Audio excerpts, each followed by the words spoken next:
Bom dia a todos. Então vamos fechando os nossos olhos, elevando o nosso pensamento ao Cristo e agradecendo mais uma vez a oportunidade de estarmos aqui com saúde, agradecendo o ar que respiramos, agradecendo o nosso alimento e agradecendo mais uma vez a oportunidade de evoluir, de sermos pessoas melhores. Vamos abrindo nossos corações para o Evangelho desta manhã, fazendo uma vibração para nossa amiga Cris, que vai proferir o Evangelho, que a gente consiga levar esses ensinamentos para o nosso dia a dia, vivenciando o Evangelho do Cristo. Graças a Deus e graças a Jesus.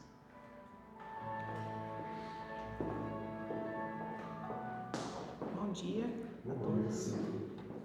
Hoje o Evangelho ele vai ser baseado no Livro dos Espíritos, dando continuidade com a proposta do conhecer um pouco mais sobre a doutrina.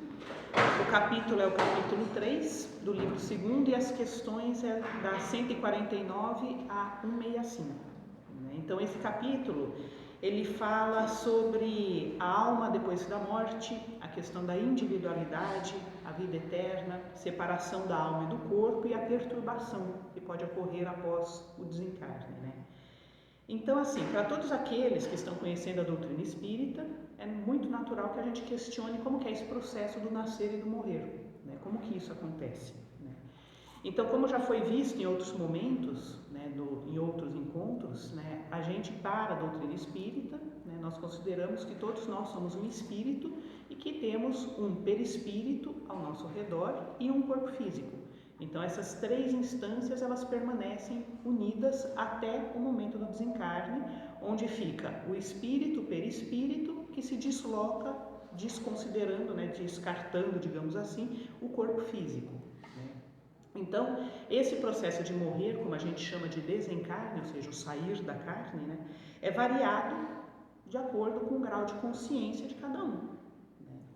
Uma coisa é fato, para todos nós, sem exceção, de quando a gente desencarna em diante, a gente mantém a nossa individualidade.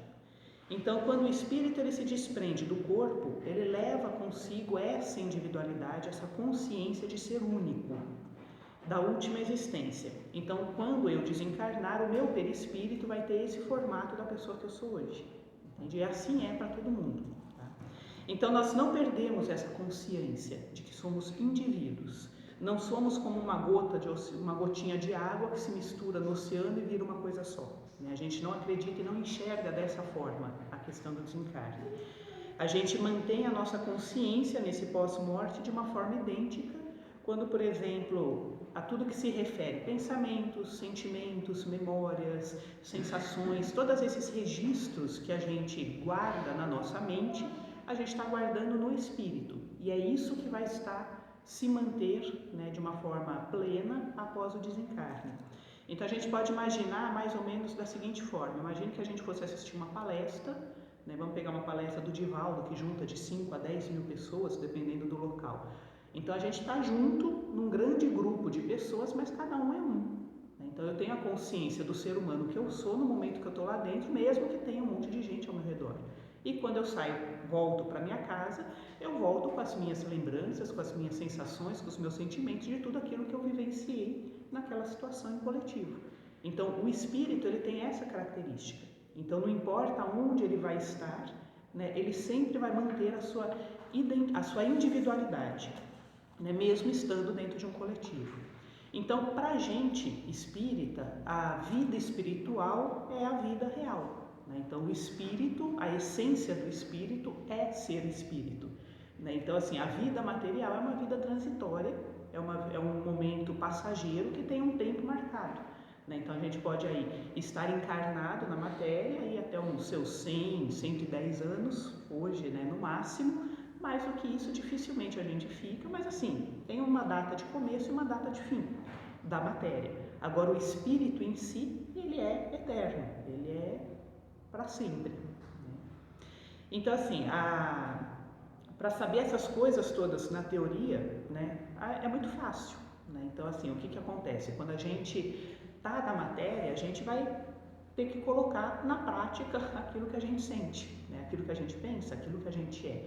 Então, quando a gente está do lado de lá, né, ou seja, no plano espiritual, a gente vai sempre estar em parceria com pessoas afins.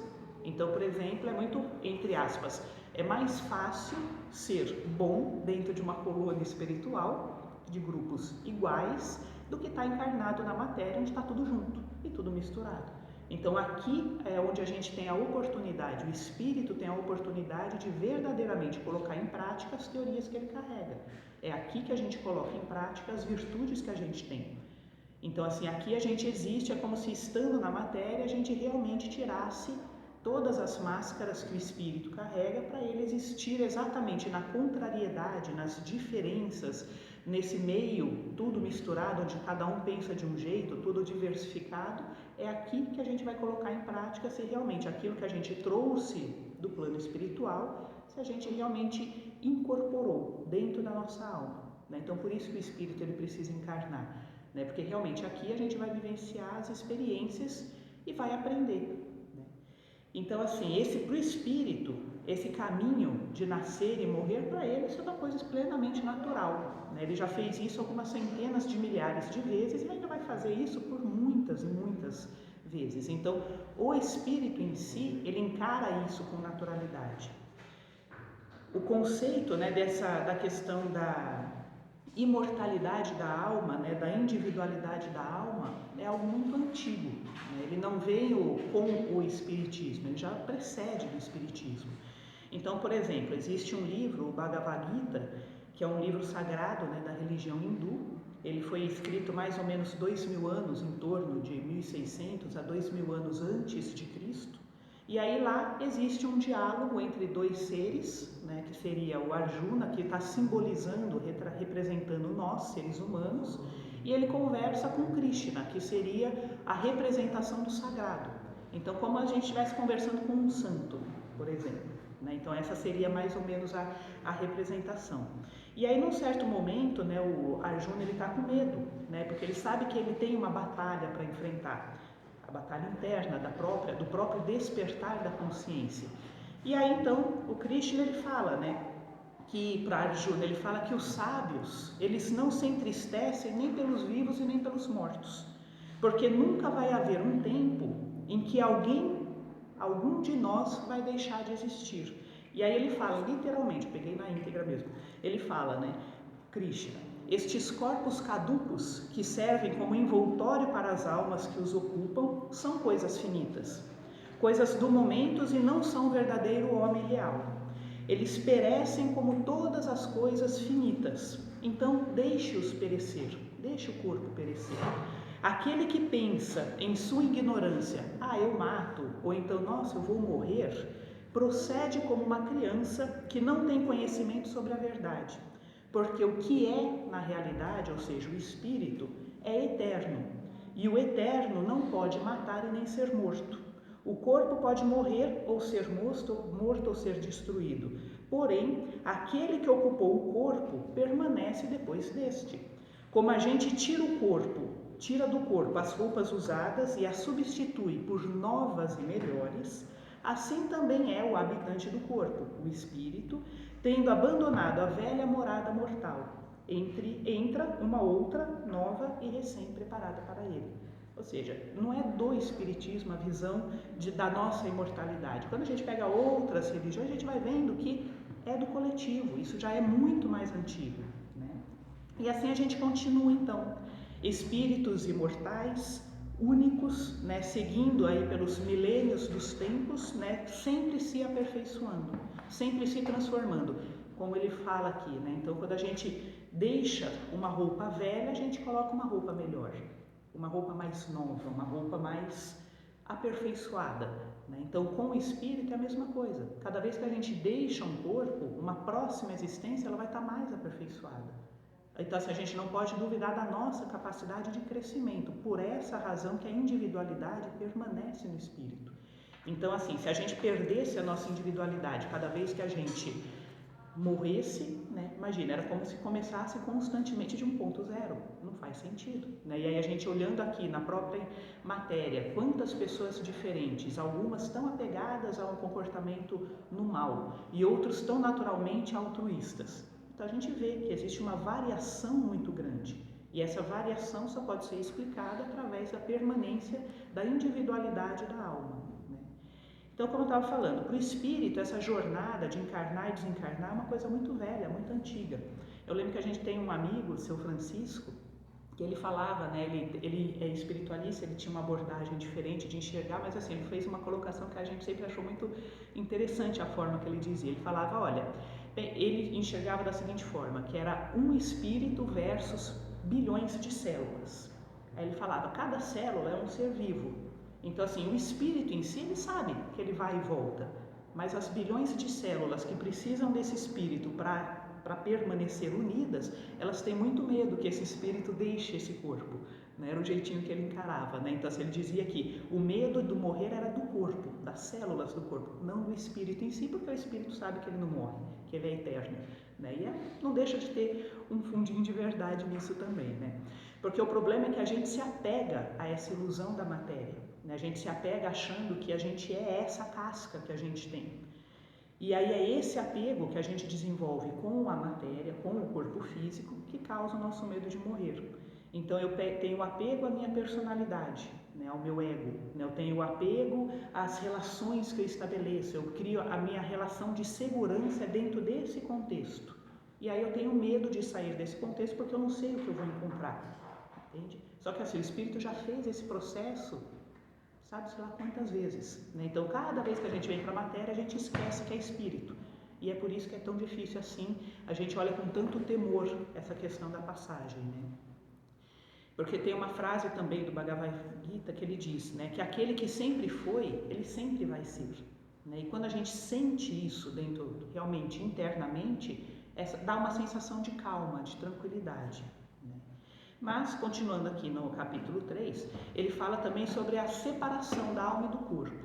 Né? Então, existem algumas colocações no Livro dos Espíritos que vale a pena a gente estar pontuando. Então, primeiro, quando a gente tem um esgotamento dos órgãos, ou seja, num processo natural de envelhecimento, o corpo ele vai se esgotando, né? Independente de ser causado por uma doença ou não, né? A alma ela deixa o corpo praticamente sem perceber. Isso é o que os espíritos nos colocam, nos ensinam no Livro dos Espíritos, né? Para a alma não é um processo doloroso deixar o corpo.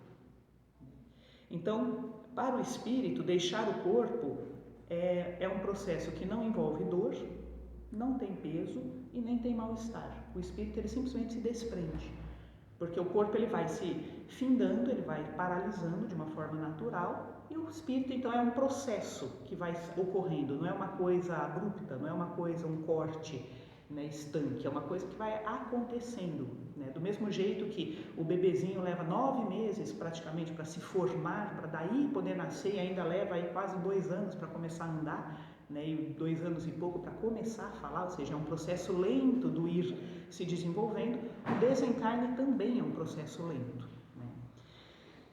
E aí o que acontece? É importante também pensar que o espírito ele está acostumado a ser espírito e a matéria espiritual ela é mais leve, ela é mais sutil, ela é mais suave, vamos colocar assim, do que a matéria física. Então, eu particularmente, eu nunca quebrei nada, né? Mas assim, eu já conversei com muitas pessoas que tiveram se acidentar e usaram gesso por muito tempo. E todos sempre falaram a mesma coisa, que dá uma sensação de alívio quando tira o gesso, porque o gesso é pesado, e dá uma sensação de levar um tempo para se acostumar de novo com o membro sem o gesso. Né? Então, seja uma perna, a pessoa anda meio insegura, ou seja um braço, ela se movimenta meio assim, com uma certa estranheza, né? Então, o que a gente tem que pensar? Que o nosso corpo físico ele é muito pesado para o espírito. Então, é um certo alívio para o espírito poder deixar o corpo. É que a gente ainda não está nessa condição porque a gente está no meio da matéria, né? Mas um dia talvez a gente se lembre disso, né? Então, lembrando que nós, por hora, somos 3 instâncias que elas estão entrelaçadas, que é o espírito, o perispírito e o corpo físico. Então, esse desencarne ele vai ocorrer dentro de um processo, né, lento, esse desatar, né, tanto que os espíritos eles falam, né, que é um desatar laços, não é cortar laços. Né? Então, a gente vê que existe sempre um cuidado constante ao nosso redor, protegendo a gente. Então, a experiência do morrer, ele pode ser um processo, que pode levar minutos, pode levar dias, semanas e até mesmo meses, dependendo da pessoa. Então, a pessoa ela vai desligando esses laços, que o espírito e o perispírito conectam no corpo. Então, eles vão se desligando e a pessoa vai tendo os movimentos do corpo, normal, só que ela não vai ter mais aquela mesma sensação. E o curioso é que, normalmente, as pessoas mais sensíveis, elas percebem, elas sentem que é como se as coisas da matéria fossem perdendo o brilho, não brilho no sentido deprimido, mas assim, já não tem mais a mesma importância. Né? Então, algumas pessoas relatam, né, que eu estava tão preocupado com algumas coisas, hoje eu já não estou mais. Eu me lembro de um senhor, que eu conversei com ele desencarnou em outubro, né, com 77 anos, e eu lembro que a última vez que eu conversei com ele estava falando exatamente sobre isso. Ele falava assim, nossa, a minha esposa ela tem a vontade de viajar, de fazer um monte de coisa. Ele falava, isso para mim já não me interessa mais, eu tenho o desejo de permanecer mais quieto. É como se eu estivesse num processo de reflexão, como se eu estivesse fazendo um balanço da minha vida. Né? Então, assim, eu já não quero mais essa coisa assim, ficar perdendo meu tempo em jornal, andando para lá e para cá, essas coisas assim, eu não tenho interesse. Eu estou mais assim, realmente no curtir o momento, porque para mim, assim, ele falava, eu tenho 77 anos, talvez eu não viva tanto tempo mais, mas eu quero, assim, realmente me sentir em paz com a minha vida, falar com as pessoas que eu tenho vontade de falar, sentir que eu tenho que resolver pendências. Esse é o meu foco. Né? Realmente, depois de quase 2 meses, ele faleceu. Então, ou seja, ele estava bem, super saudável, mas assim, era um processo de desligamento. Então, assim, as pessoas mais sensíveis, elas têm uma consciência diferente da questão da vida. Né? Então, assim, e da relação com o próprio corpo também. Né? Então, assim, vamos imaginar que a gente está diante de 2 pessoas totalmente diferentes. Uma delas é profundamente materialista. Então, desconhece absolutamente qualquer coisa que remeta a qualquer tipo de transcendência. Nunca ouviu falar disso, não se interessa, vive a vida de acordo com a matéria, com aquilo que está ao redor. Então, vive pelo corpo, acredita piamente que a vida, né, é tudo aquilo que está ao redor dele, e o lema que ele carrega é: a vida é uma só. Ponto. Essa é a definição mais próxima do materialismo. E aí tem um outro indivíduo, né, que tem a consciência de que existe algo que anima ele. Ele já tem uma consciência de uma alma, independente de crenças, de religião, do que ele segue. Mas é aquela pessoa que vive com uma convicção, né, de que ele deve se aprimorar, de que talvez exista algo além, que ele quer se transformar, que ele vê a vida de uma forma diferente, com uma certa transcendência, com uma certa espiritualidade. Uma pessoa mais focada no desejo de desenvolver virtudes, de desenvolver valores, né, de ser uma pessoa boa, né, e se sente conectado com um todo. Se a gente for pensar, será que o processo de morrer para essas 2 pessoas vai ser igual? O processo de morrer vai, ou seja, o desencarne em si, ele é igual para todo mundo, né? Ele é lento, ele é cuidadoso, ele é leve.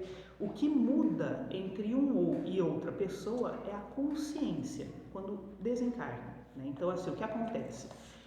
O que muda, né, como eu falei antes, né, o que muda é a percepção de continuidade de vida. Então, a dor, ela não está no morrer, como já falei agora há pouco, né? Mas na dificuldade de viver o que se vivia antes. Então, o espírito, às vezes, que é muito materialista, ele tem dificuldade de se ver sem aquelas coisas que ele estava habituado a usar. Então, se a gente for pensar no plano espiritual, não tem. Eu lembrei agora do livro do Dr. Inácio, que ele é mineiro, né? Ele já havia desencarnado, e aí um dia ele falou que ele estava com muita fome e ele estava morrendo de vontade de comer pão de queijo. Só que assim, no plano espiritual não tem pão de queijo. O pão de queijo é da matéria. Então assim, tem coisas da matéria que a gente não vai ter no plano espiritual. E claro que se a gente for aprofundar a questão de cigarro, bebida, certas coisas, talvez internet, ou seja, não sei, Instagram, eu acredito que não tem essas coisas no plano espiritual. Mas assim, o espírito apegado a essas coisas, ao meu carro, à minha casa, ao meu dinheiro, aquelas coisas, ele vai sentir muita falta disso. Mas não porque o morrer é doído, mas é pelo apego que ele tem à matéria. Entende? É diferente, ou seja, a situação do mundo espiritual, ela é a mesma para todo mundo. Só que a afinidade dos indivíduos que vai definir aonde que essa pessoa ela vai estar. Então, assim, é isso que muda, na verdade, no processo do desencarne, né? Quanto maior o valor que o espírito deu à matéria, mais sofrido vai ser ele se separar dela. Quanto mais o indivíduo se valorizar no sentido de ser, mais fácil vai ser desconectar da matéria, porque não era o foco a matéria, era ele mesmo. Então, essa é a diferença. Então, deixa eu ver o que mais aqui. Se eu vivo para desenvolver esses valores e as virtudes, né, eu vou aprender a conviver, a coexistir com a matéria. E é diferente, porque não é porque a gente olha para o ser humano que a gente vai desprezar a matéria, não é isso. A gente convive, a gente estabelece uma relação com a matéria, a gente só não se prende a ela e nem fica escravizado a ela, né? Então, assim, Emmanuel ele faz uma associação de que o espírito, mais espiritualizados, vamos dizer assim, após ele desencarnar, Emmanuel ele compara como um prisioneiro, né, que deixou a prisão após ter cumprido uma pena. Ou seja, o prisioneiro sente alívio. Então, assim, essa comparação que Emmanuel faz, ele não faz comparação com uma escola, com um trabalho, não, ele faz com uma cadeia mesmo. Então, assim, é o prisioneiro que depois de ter cumprido uma longa pena, ele se sente aliviado por poder deixar tudo aquilo.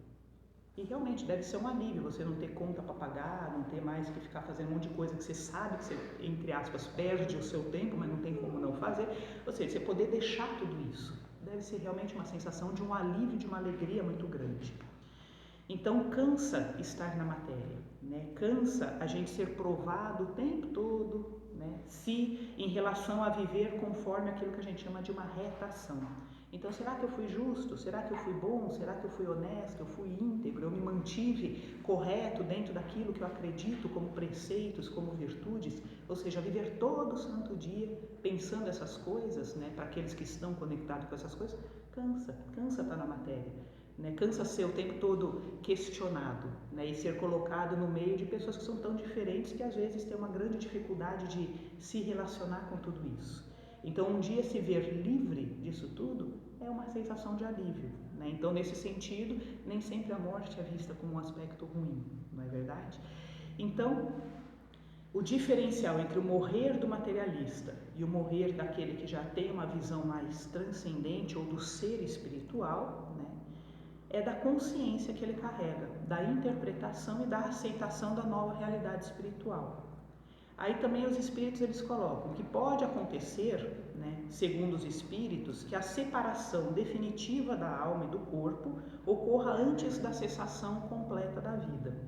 Ou seja, pode acontecer de a pessoa ainda não ter, o corpo não ter morrido de fato e a alma já ter se desligado daquela matéria. Pode acontecer. E aí eles falam que isso pode acontecer em estados de profunda agonia. Então eles colocam no Livro dos Espíritos, o corpo é uma máquina que o coração faz mover, né? Então o corpo existe enquanto o coração está fazendo circular o sangue nas veias, né? E para isso não precisa de alma, né? Isso os Livros dos Espíritos colocam. E aí tem um livro, não sei se vocês já leram ou não, aquele Há 2000 anos, é um livro que o Chico psicografa a história de Emmanuel, quando Emmanuel ainda era Públio Lentulus, né? E aí tem uma descrição de um desencarne exatamente dessa situação. Então, Jesus já tinha morrido no livro, né? E aí tinha começado já aquela caçada aos cristãos. E aí dos primeiros mártires, né, do cristianismo, a gente encontra, né, Emmanuel ele descreve então que alguns aguardavam, né, tinha sido um grupo sido preso, né, e aguardava o momento de ser levado às feras, né? E tinha mais de 200.000 pessoas assistindo aqueles eventos, né, horrorosos. E aí daquele grupinho que ia entrar, ser morto pelas feras, estava Lívia, que era a esposa do Públio, né? E ele não sabia que ela estava lá, mas ela estava. E aí o que acontece, né? Que os cristãos, aqueles que estavam ali, né? Então assim, eles sabiam que eles iriam morrer. Então eles estavam naquela posição, né? Das prisões, ouvindo em cima, né? As pessoas, o povo gritando e fazendo aquela balbúrdia toda. Eles sabiam que aqueles eram os últimos minutos de vida, né? Que era de certa forma injusto tudo aquilo que eles estavam vivendo. Eles tinham essa consciência, embora eles também tinham a total abnegação em relação à vida. Eles sabiam que estavam fazendo aquilo como mártires de um cristianismo e estavam sendo exemplo, né, e que era o momento de vivenciar aquilo que eles acreditavam, que era o Evangelho do Cristo. Só que assim, então eles ouviam tudo aquilo, ouviam rugidos de leões ao longe, ouviam toda aquela movimentação, mas algo dentro deles estava sereno. E Lívia estava lá naquele meio, em oração, conectada, triste por saber que iria deixar, não ia ver mais os filhos, que não ia ver mais o marido, e estava todo aquele sofrimento. Mas foram direcionados à arena, né? E aí o que acontece, né? Eles confiavam em Jesus. E Lívia, ela entra no meio do grupo, né, segurando um colarzinho que ela tinha, né, de pérolas com um camafeu, que era um presente que ela havia recebido de núpcias, né, do esposo. E aí então ela se ajoelha num determinado momento na arena e ela procura no meio daquele monte de gente, né, ela procura ali onde estaria o pavilhão que estava o imperador, porque ela sabia que o marido dela estava junto, né, já que ele tinha um cargo muito alto, né, político. E ela vislumbra a imagem do Públio à distância, e no íntimo dela, ela via, ao mesmo tempo que ela via Públio, ela via a imagem de Jesus crucificado, né? E aí ela sentia que aquele Jesus crucificado, ele havia padecido de um jeito muito pior do que ela. E ela estava naquele estado. Quando ela abre a boca, está no livro de Emmanuel, né? Quando ela abre a boca para fazer a última prece, né, dela, né, ela vê se envolvida nas patas de uma fera selvagem, né? Ou seja, pula um leão em cima dela. Só que naquele momento ela falou que ela não sentiu nem nada de rude, nada de violento. Ela sentiu como se fosse um choque. E de repente era como se houvesse uma certa névoa translúcida em volta dela, ou seja, já não era mais a arena. E ela vê Simeão, que era um tio muito amado que já havia desencarnado, né? Ou seja, ao lado dela sorrindo para ela. E aí ela olha assim, só de ver que ela não estava mais na arena e ver o tio que havia morrido, ela já havia entendido que ela tinha desencarnado. Ou seja, ela não sentiu dor, ela não sentiu a agressão, o ataque do animal em cima do corpo dela. Então, isso é um estado de agonia. E nessa situação a gente vê que o espírito ele pode ser desligado com muito mais rapidez, porque não necessariamente há necessidade de vivenciar todo aquele sofrimento horroroso. Então, existem vários casos de agonia que a gente pode imaginar que há, né, um desencarne, um desligamento para poupar o espírito de registros que ele não precisa passar. Entende? Então, o que acontece? Esse é um dos fatos, né? O desligamento foi feito de uma forma instantânea, né? No momento da morte, a alma, ela sente o desatar desses laços que ligam o corpo. E normalmente a alma, de acordo com o que está no livro dos Espíritos, ela faz um esforço para romper esses laços definitivamente, né? Então, normalmente nós temos um desejo, quando a gente percebe, inconscientemente, claro, né, quando a gente percebe que está tendo uma separação, que esse processo começou, o espírito ele deseja deixar o corpo, né, porque ele tem a consciência que a vida real dele é a vida espiritual, não essa, né, exceto aqueles que são apegados à matéria, claro. Então, o que acontece? Os espíritos eles dizem que quando o espírito está nessa fase terminal de vida e ele sente isso tudo, inconscientemente ele percebe todo o futuro da vida espiritual que está para chegar e ele se alegra por saber disso. Então, por isso que os espíritos eles possuem a consciência dessa vida do plano espiritual, né? Só que é uma consciência que não é consciência da matéria, é uma coisa da alma. Então, independente da religião e das crenças que ele processa, né? Então, para os mais materialistas, claro que ele não vai perceber esse rompimento desses laços. E normalmente esse desencarne para os mais materialistas, né? Ou seja, ele acontece mais assim como se o próprio espírito fosse meio que adormecido mesmo, né? Então ele leva assim, ele se percebe, é muito comum, a gente vê vários relatos em vários livros, que é como se o espírito de repente ele se percebesse dentro de um hospital, sendo cuidado, né? Ele não percebeu muito ainda o que aconteceu, ele acha que é uma continuidade, que foi transferido de ala, que está num outro local, mas ele ainda acha que ele está vivo. Entende? Ou seja, é uma coisa assim realmente, mas ele mantém a consciência de que ele é um ser único, né? Embora já tenha sido feito toda a passagem, muitas vezes ele nem pôde perceber de uma forma mais vívida, né? Então o espírito mais consciente ele pode, após o seu desencarne, se envergonhar ou sentir alegria por se reconhecer no plano espiritual. Aí vai depender das coisas que ele fez enquanto encarnado, né? Ou seja, a culpa está sempre, a autocrítica, a autoanálise é sempre do espírito. Então, aonde está a nossa mente, a gente vai ter esse processo de fazer essa análise. Uma definição que os espíritos colocam como uma forma real é que todo espírito reencontra imediatamente aqueles que conheceu sobre a terra e que morreram antes dele segundo a afeição que tinham. Então, do mesmo jeito que para nascer está lá a mãe, o pai, a equipe, né? Ou seja, sempre tem o médico, a enfermeira, ou seja, tem um grupo de pessoas para receber o bebê. O nosso desencarne é a mesma coisa. Sempre vão ter pessoas, né, espíritos, para nos receber. Ninguém desperta de um desencarne perdido no meio do nada, num deserto, ou seja, não existe essa ideia. Então, do mesmo jeito que Lívia estava lá na arena, quando ela viu, Simeão estava do lado dela, entende? Ou seja, um tio que já havia falecido há muito tempo. Então, essa coisa do ter pessoas nos esperando é sempre muito comum. Até porque, fazendo de novo a comparação com o bebezinho, ali no momento do parto, pode estar só a mãe, o pai e os médicos, mas fora está a família inteira esperando para conhecer aquele bebê. Entende? Ou seja, então assim, a gente tem que ter a consciência que a nossa família espiritual, ela é muito grande. A gente não tem consciência de quantas mães, quantos pais, quantos irmãos, quantos filhos a gente já teve. E muitos não estão encarnados, estão do outro lado fazendo outras atividades. Então, quando esse grupo sabe que a gente volta, é claro que eles vão querer nos reencontrar. Tudo bem que a gente não vai ter a mínima noção de quem eles são no primeiro momento, vai levar um certo tempo para perceber quem é cada um, mas a gente vai sentir o carinho, o acolhimento, a ternura, a alegria de estarem perto da gente, entende? Ou seja, então essa coisa do reencontro é comum.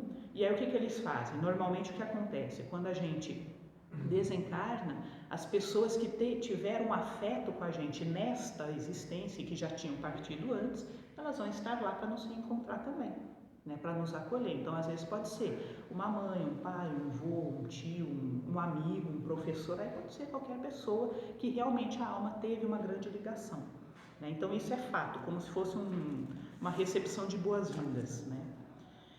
E aí esse capítulo ele fala também sobre a perturbação espírita. Então, no momento da morte, né, tudo que acontece é um pouco confuso mesmo. Então, a alma ela necessita de um tempo. Esse tempo pode ser minutos, segundos, horas, meses, anos, aí vai depender do espírito.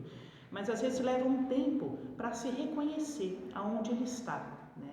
Por isso que eu falei, eu fiz a comparação com o gesso. Para uma pessoa que ficou acamada durante muito tempo, ela voltar, tirar toda aquela monte de apetrechos que estava cuidando dela e voltar a caminhar, leva tempo. É muita fisioterapia, é muito exercício, é muito esforço para ela voltar a ter o domínio daquele corpo.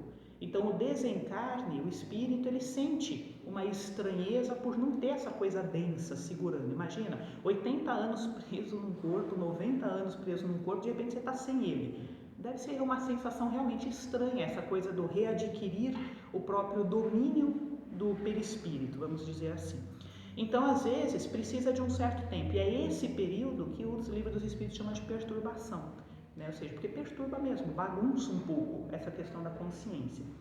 Então, muitas vezes o espírito ele precisa de cuidados após esse desencarne, né? Então, ele pode se ver meio enfraquecido, precisar desse tempo.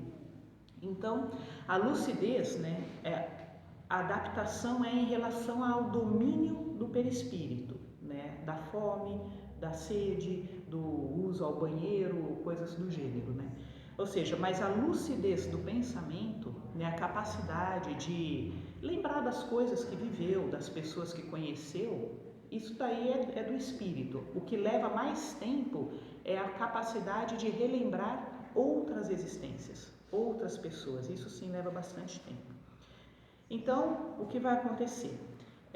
Aquele que teve, né, que viveu uma vida com bons hábitos, que teve um sentido de viver uma vida mais voltada para o bem, né, que deu um significado mais profundo à sua existência, tendo bons pensamentos, enfrentado a si mesmo, aquela coisa, quanto mais ele tem essa conexão com ele, mais ele compreende tudo isso que está acontecendo.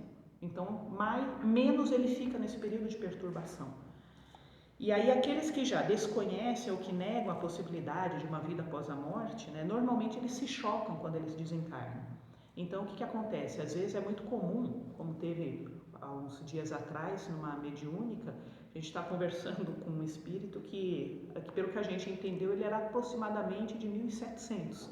E ele não conseguia entender o que era isso tudo que estava acontecendo. Ele tinha uma enorme dificuldade de sair do lugar aonde ele estava, porque ele se sentia à vontade dentro daquele local, e de estar aqui no meio da gente, porque era tudo diferente, a forma de falar, de se vestir, o que ele enxergava. Então, ele tinha uma certa aflição, né? Mas ele não tinha muita consciência do próprio desencarne. E às vezes é comum aparecer na mediúnica, a gente conversando com espíritos que não perceberam, e eles falam, não, eu estou lá, ninguém fala comigo, ninguém me responde, né? Eu estou inquieto, estou amuado, ou seja, eu não sei como reagir, e fica naquele estado de perturbação, porque isso é uma perturbação, né? Porque incomoda, durante muito tempo, né? E às vezes você vai ver, a pessoa já desencarnou aí há 20 anos, 30 anos, 100 anos, né? A pessoa ela não teve uma percepção disso, né? Então vai depender muito daquilo que a gente realmente acredita, a forma que a gente vivencia a nossa existência.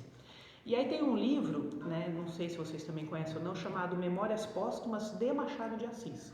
Então assim, é um livro que Machado de Assis psicografou, né, e que ele descreve, né, no livro, é um livro bem grandinho, mas num determinado momento ele fala como que foi para ele o perceber que ele havia morrido, porque assim, até então ele acreditava que morreu, acabou, enquanto ele estava vivo.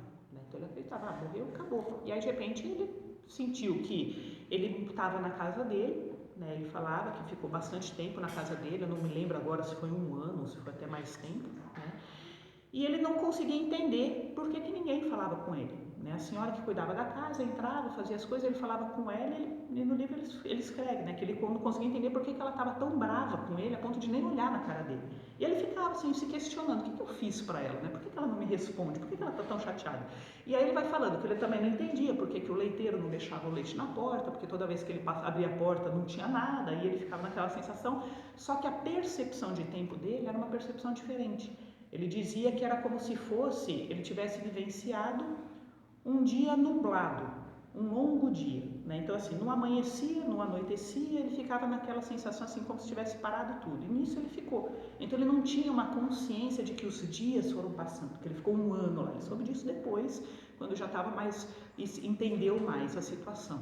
E ele falava que então ele simplesmente ele ficava sentado, não tinha uma árvore no quintal dele, ele sentava lá e lá ele ficava, tentando entender o porquê que a senhora estava brava com ele, porquê que ninguém passava, e outra coisa que ele não entendia, por que ele estava sem sapatos. Ele ficava se preocupado que ele queria sair, mas ele não tinha sapato, então ele ficava se sentindo muito mal, porque imagina, na época que ele morreu, no começo de 1900 e pouco, ou seja, onde nunca um homem do porte dele sairia na rua descalço, né? Então assim, então ele se sentia meio preso para não sair da casa, né?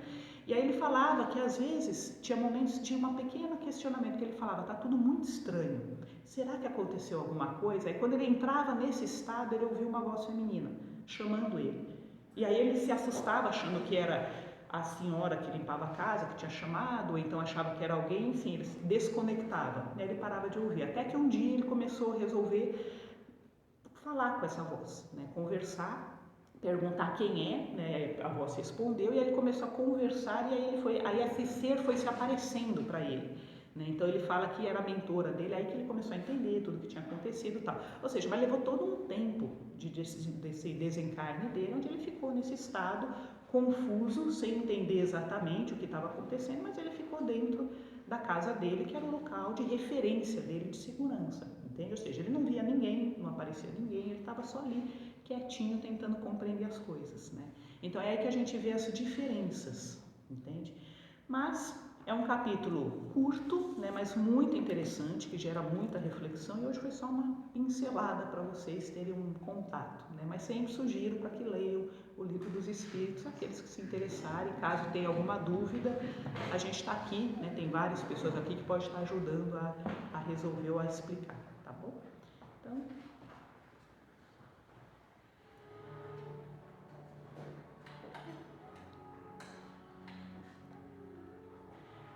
vamos fechando nossos olhos,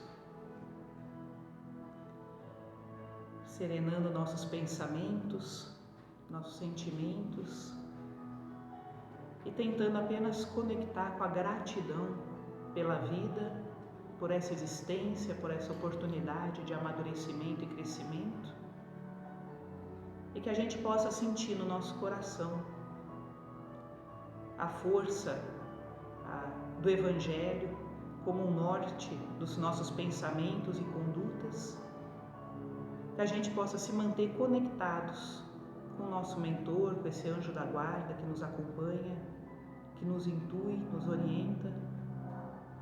E que essa semana possa ser uma semana de aprendizado, crescimento e principalmente de serviço. Que a gente esteja aberto a todas as oportunidades de ser útil ao bem. Que assim seja. Graças a Deus.